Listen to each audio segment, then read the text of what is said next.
শুধুমাত্র ইকোনমির ক্ষেত্রে কিছু বেসিক কনসেপ্ট আজকে আমি দিয়ে দেবো।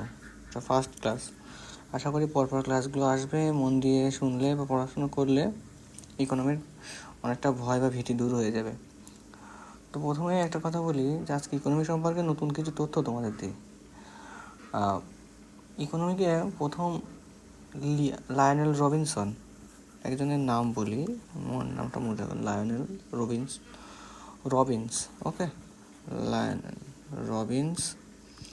ইনি সর্বপ্রথম 1935-এ বলেন, ইকোনমিকে উল্লেখ করেন the science of scarcity, the science of scarcity. তাহলে পরীক্ষা আসতে পারে যে দ্য সায়েন্স অফ স্ক্যারসিটি এটাকে ইকোনমিক্সকে কে অভিহিত করেন? এটা লায়নেল রবিনস, ইনি একজন ব্রিটিশ ইকোনমিক্স ছিল। ঠিক আছে, আচ্ছা, একটা পোর্শন গেল। এবার দেখো, আমরা ইকোনমির ক্ষেত্রে কিছু কিছু বিষয় বেসিক আরেকটা জিনিস জানবো যে ইকোনমিকে আমরা সাধারণত কী ভাগে ভাগ করতে পারি। সাধারণত 3 ভাগে ভাগ করা যায়। ইকোনমিকে আমরা 3টে ভাগে ভাগ করতে পারি। একটা হলো মার্কেট ইকোনমি, দ্বিতীয় হলো নন মার্কেট ইকোনমি এবং আরেকটা হলো মিক্সড ইকোনমি। ওকে, আরেকটাকে বলো কি বলছি, যে মিক্সড ইকোনমি।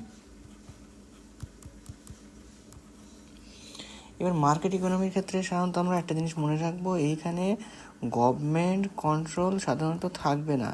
এখানে প্রাইভেট অর্গানাইজেশনগুলো নিজেদের ইচ্ছা খুশি মতো আনরেস্ট্রিক্টেড কম্পিটিশান করতে পারবে। ঠিক আছে তো? আর নন মার্কেট ইকোনমির ক্ষেত্রে ঠিক উল্টোটা, এখানে প্রাইভেট ইন্টারভেনশন বা প্রাইভেটের ক্ষেত্রে লিবার্টি কম, যারা প্রাইভেট সোর্স বা এজেন্সি, গভর্নমেন্ট কন্ট্রোল করবে। এটাকে বলছে নন মার্কেট ইকোনমি। আর মিক্সড ইকোনমি কাকে বলছে? এখানে প্যারালালি গভর্নমেন্টও থাকবে, প্লাস এখানে প্রাইভেট এন্টিটি এরাও থাকবে, কিন্তু কিছু কিছু ক্ষেত্রে গভর্নমেন্ট এদেরকে কন্ট্রোল করবে। তাকে বলছে মিক্সড ইকোনমি। ইকোনমির ব্রডলি 3টে ভাগ আমরা করতে পারি। ঠিক আছে তো? এইবার পরের ক্ষেত্রে আমরা যাব যে ইকোনমিকে আর সাধারণত আমরা ব্রডলি 2টো টার্মে ভাগ করি, যেটা আমরা সবাই জানি। একটা হলো ম্যাক্রো ইকোনমি, একটা হলো মাইক্রো ইকোনমি। ঠিক আছে তো? তো আমরা সেটাকে কীভাবে বলছি যে ইকোনমির ভাগগুলো কী কী আসছে, যে ম্যাক্রো ইকোনমি, এক সেকেন্ড, ম্যাক্রো অ্যান্ড মাইক্রো। এই ম্যাক্রো আর মাইক্রো ইকোনমিকে সাধারণত কীভাবে আমরা ভাগ করছি, এই প্রথম ম্যাক্রো ইকোনমিক্সের ভাগটা প্রথম নিয়ে আসেন জন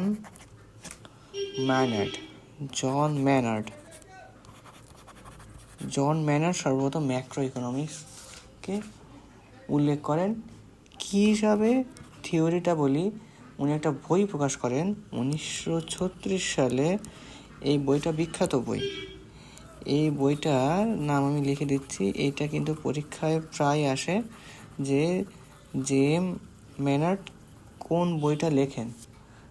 বইটার নাম হলো the general theory of employment, interest and money. বিখ্যাত বই এটা, 1936 সালে প্রকাশ পাওয়া যায়। ঠিক আছে তো? আচ্ছা, এবার ম্যাক্রো ইকোনমির ক্ষেত্রে এটা বিষয় গেল। এবার আমরা মাইক্রো ইকোনমির মধ্যে কিছু পার্থক্য তোমাদেরকে আমি বলবো, যে বিষয়টা কি। এখানে শর্টে আমি বলছি, অত ডিটেলস আলোচনা করছি না, তাহলে অনেক লেন্দি হয়ে যাবে ক্লাস। দেখো, এখানে আমরা 2টো এজেন্টকে যদি ভাগ করি, যে ম্যাক্রো আর মাইক্রো ইকোনমি, তো আমরা কী কী বিষয়ের মধ্যে পাচ্ছি। এটা হলো micro,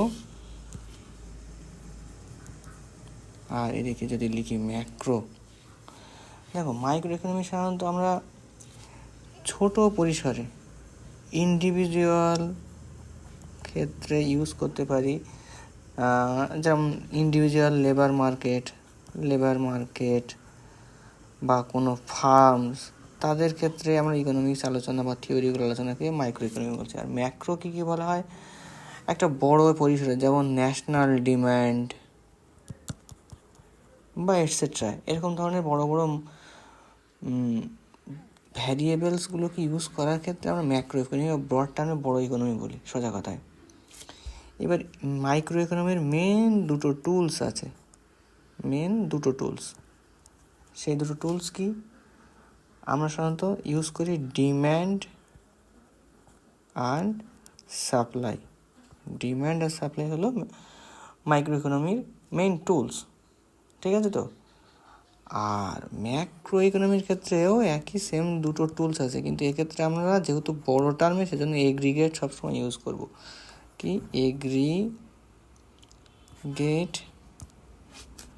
aggregate demand and aggregate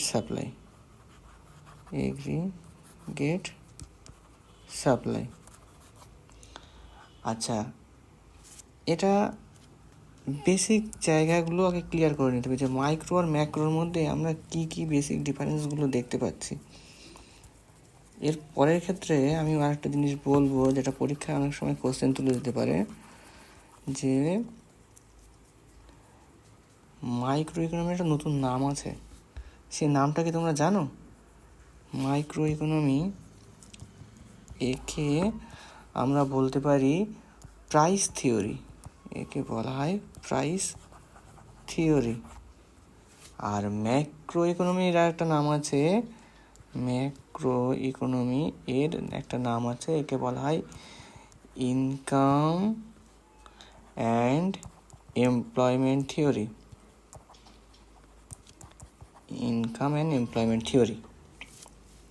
ঠিক আছে?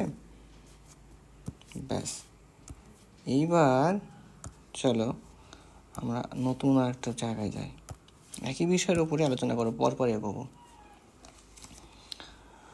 আচ্ছা, এবার তোমাদের আমি একটা জিনিস বলি, যে ইকোনমির কিছু কিছু সেক্টর আছে। কি আছে? সেক্টর মানে ভাগ। ইকোনমিক সেক্টরগুলোকে আমরা সাধারণত 5টা ভাগে ভাগ করতে পারি। একটা প্রাইমারি সেক্টর, 2 নম্বর হলো সেকেন্ডারি। এইখানটা কনসেপ্টটা ভালো করে বুঝতে হবে, এখান থেকে পরীক্ষায় কোশ্চেন আছে। 3 নম্বর হলো টারশিয়ারি। 4 নম্বর হলো কোয়াটার্নারি,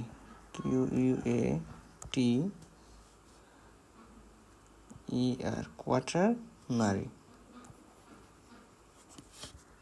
5 নম্বর হলো কুইনারি। এই সম্পর্কে WBCS 2023 প্রিলিমসে কোশ্চেন এসেছিল, অনেকে ভুল হয়েছে, কোনটা কোয়াটার্নারি কিংবা কুইনারি হবে, এটার মধ্যে ডিফারেন্স এসেছিলো, পরে বলছি সে কোশ্চেন। প্রাইমারি সেক্টর বলতে আমরা সাধারণত কী বুঝি? যেখানে আমরা র ম্যাটেরিয়ালগুলো ইউজ করা হয় একদম পুরো নিম্ন পর্যায়ে, যেরকম যে র ম্যাটেরিয়াল রিসোর্স, যেমন ফিশিং, অ্যানিম্যাল হাজব্যান্ডারি বা মাইনিং, যে সমস্ত জায়গায় একদম পুরো সরাসরি মাটির সঙ্গে কাজ করা হচ্ছে। সেকেন্ডারি ক্ষেত্রে কী করা হচ্ছে? এদেরই ম্যানুফ্যাকচারিং সেক্টরকে আমরা সাধারণত ব্রড টার্মে ইউজ করছি সেকেন্ডারি হিসাবে। যেমন ইলেকট্রিসিটি, যেহেতু কয়লা ইউজ করা হয়, কয়লাটা প্রাইমারি সেক্টর, আবার ইলেকট্রিসিটিটা কয়লা ইউজ করে যখন করছি তখন সেটা হলো সেকেন্ডারি। তারপরে গ্যাস, ওয়াটার সাপ্লাই, এইগুলো। টারশিয়ারি সেক্টরের একটা বড় নাম হচ্ছে সার্ভিস সেক্টর মানেই টারশিয়ারি সেক্টর, এটা মনে রাখবে। সার্ভিস সেক্টর আসা মানে টারশিয়ারি। যেমন কি ব্যাংকিং, কমিউনিকেশন, এগুলো সবই টারশিয়ারি সেক্টরের মধ্যে। IT service, transport, hotel, tourism, lodge, service sector যতগুলো আছে সবই টারশিয়ারি। এইবার কোয়াটার্নারি সেক্টরের ক্ষেত্রে আমরা, আর কুইনারি সেক্টরের ক্ষেত্রে আমাদের গুলিয়ে যায়। কোয়াটার্নারি সেক্টরের ক্ষেত্রে আমরা ইন্টেলেকচুয়াল আর নলেজ বেস অ্যাক্টিভিটিস। ইন্টেলেকচুয়াল মানে কি? ইন্টেলেক্ট মানে আমাদের বুদ্ধি এবং নলেজ মানে জ্ঞানকে কাজে লাগিয়ে যে জিনিসটা আমরা করছি সেইটা হলো